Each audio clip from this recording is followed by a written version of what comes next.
The Battle of Shiloh is also known as the Battle of Pittsburgh Landing. Pittsburgh Landing, Tennessee is a historic river landing on the west bank of the Tennessee River in Hardin County.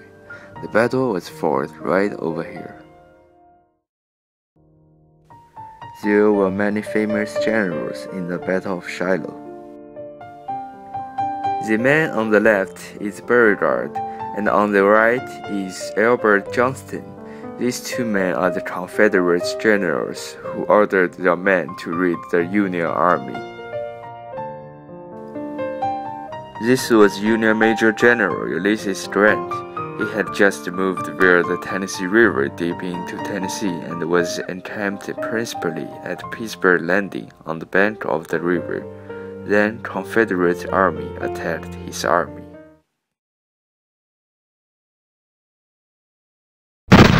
This morning, almost 4,500 Confederate soldiers attacked the Union Army.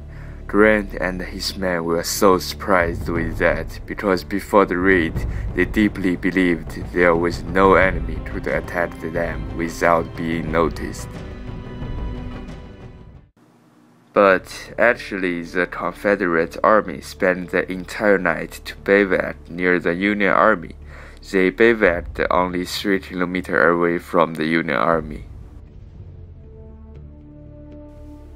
The confusing alignment of the Confederate troops helped to reduce the deaths since Johnston and Beauregard had no unified battle plan.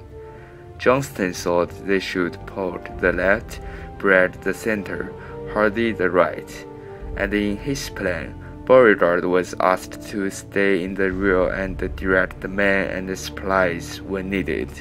But Beauregard didn't agree with that, and he simply attacked in 3 waves and pushed the Union Army straight eastward into the Tennessee River, and the troops of Hardee and Bragg began the assault with their divisions in one line, which caused the troops become difficult to control.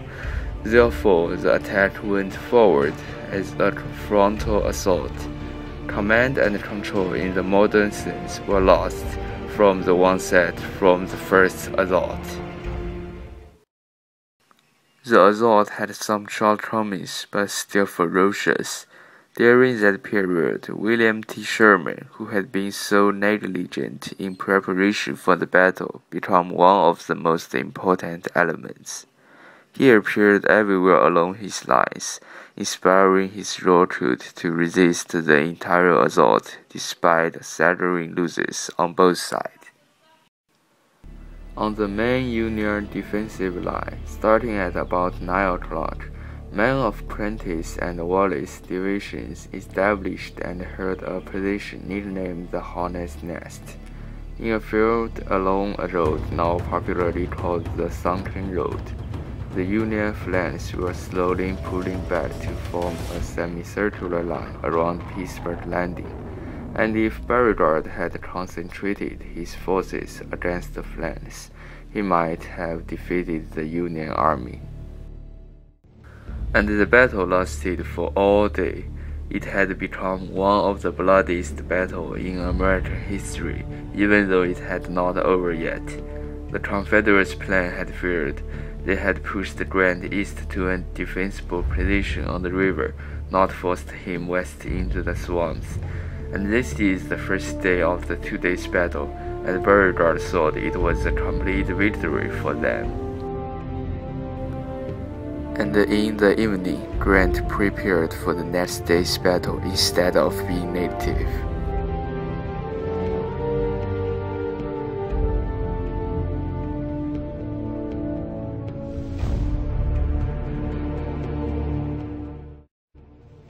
After the first day of the battle, the Confederates suffered as many as 8,500 casualties, and because of struggling and desertion, their commanders reported no more than 20,000 effectives. The Confederates had to withdraw south, and Polk's corps retreated all the way to the April 5 Confederate bivouac. The Confederate soldiers were consumed by the need of food, water, and shelter for respite. The Confederate General Beauregard didn't realize that he was now outnumbered, and he planned to continue the attack and drive Grant into the river. But to his surprise, the Union Army started a massive counterattack. The Confederates would so badly commingle, and it required 2 hours to get Polk's help from Beauregard, so the Union Army got the dominant position easily.